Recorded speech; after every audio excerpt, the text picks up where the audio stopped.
Hi everyone, I'm Lori with Behavior Education at Spirit Keeper Animal Sanctuary. This is Tau Seti. TC is a super dwarf reticulated python from Reach Out Reptiles. He is 5 years old. He is about, 1,100 grams and about 5 feet long, so he's a pretty small snake. We're going to talk to you today about when and if I handle my snakes. Today is Saturday, September 14th, 2024. Let's discuss this. People ask me, don't you handle your snakes? I do when they choose to come out of their habitats on their own. I don't go into their personal space and force them out of hiding or force them to come out. When do I touch and handle my snakes? Well, in situations like this. TC came out, he's been out exploring. I am in here trying to get laundry, dirty laundry, moved and sorted and separated so I can do laundry, and he is literally climbing on me. So this is an example of when I would handle my snake, because he's clearly chosen to interact with me. I am not forcing this interaction, and if he voluntarily exits his enclosure, throughout the years that we've been together, he knows there may be times that he might get touched and handled while he's out of his enclosure, and that's fine with him, obviously, or he wouldn't come out of his enclosure. So he's intruded into my personal space. He was climbing up my leg, and so he's going to get held for a minute and he's going to get touched, but I'm not restricting him. I'm not forcing him to stay with me, and he's choosing to climb on me. So let's talk about this a little bit more. If I can get into a little bit better position to chat with you. Okay, so let's chat while I'm in a little bit better position to do so. I do handle my snakes. Do I handle every snake we have? I don't.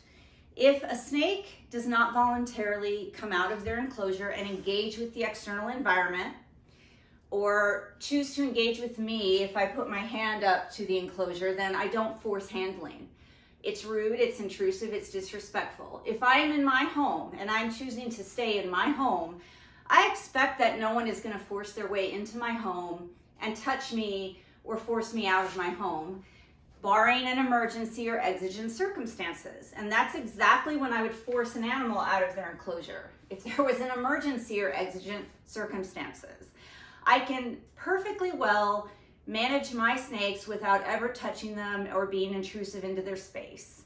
People that own venomous animals, people in zoos that work with wildlife that they can't free handle or come into free contact with, manage them very well.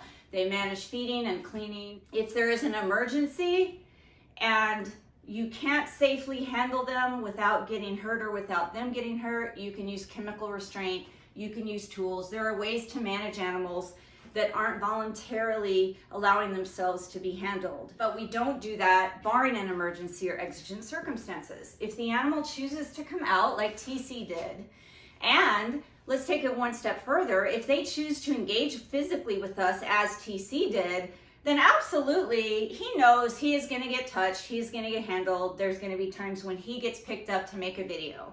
When don't I handle the snakes? I don't handle them to clean. I don't handle them because I just feel like showing them to my friends. I don't handle them because I'm selfish and I want to hold a snake, so I'm going to go grab one out of their enclosure. So I want you to think about when you do choose to leave your house. I spoke a few moments ago about if I don't choose to leave my room, if I don't choose to leave my house, and it's not an emergency or exigent circumstances, I expect that my personal space is going to be respected, and I expect that people are going to leave me alone. This is my safe space, and I'm choosing to remain here, and I can do what I want in my house as long as it's not harming others.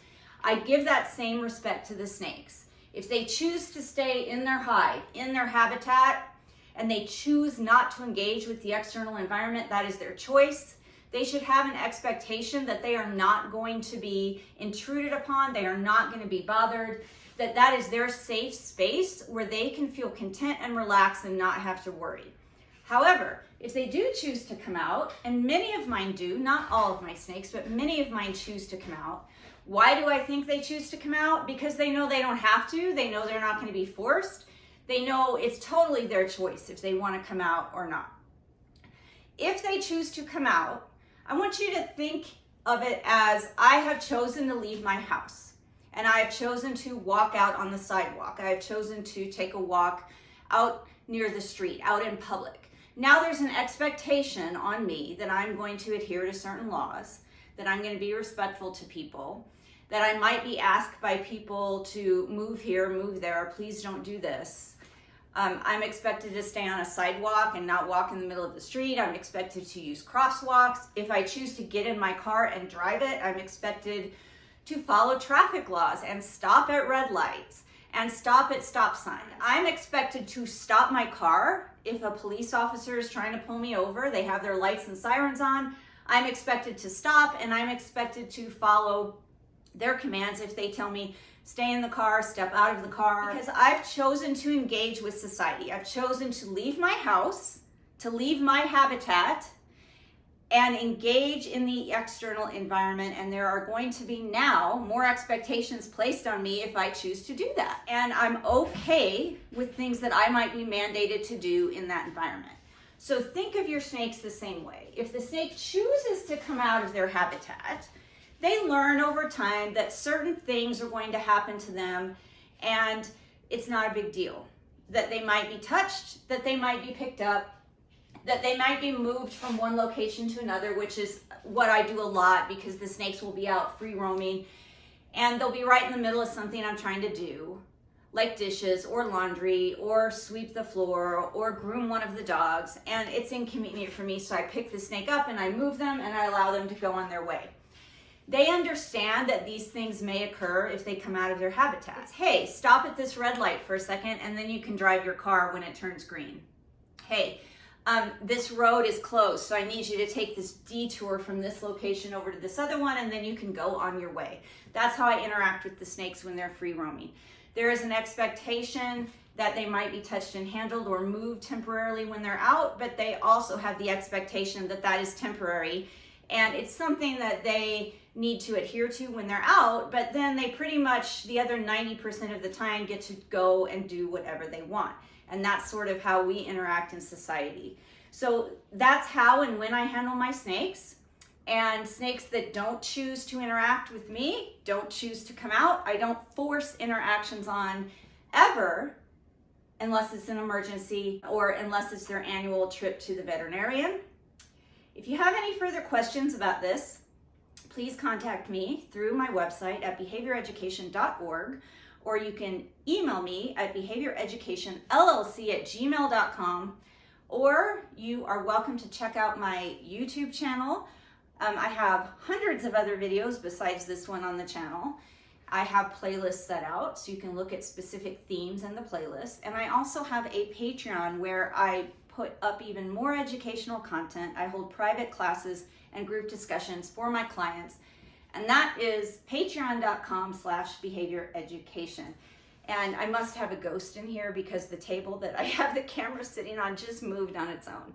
I don't believe in the supernatural. I don't believe in ghosts, so I'm just joking here. The table is on wheels. I have some windows and doors open, so I'm pretty sure that a draft just blew my wheeled table.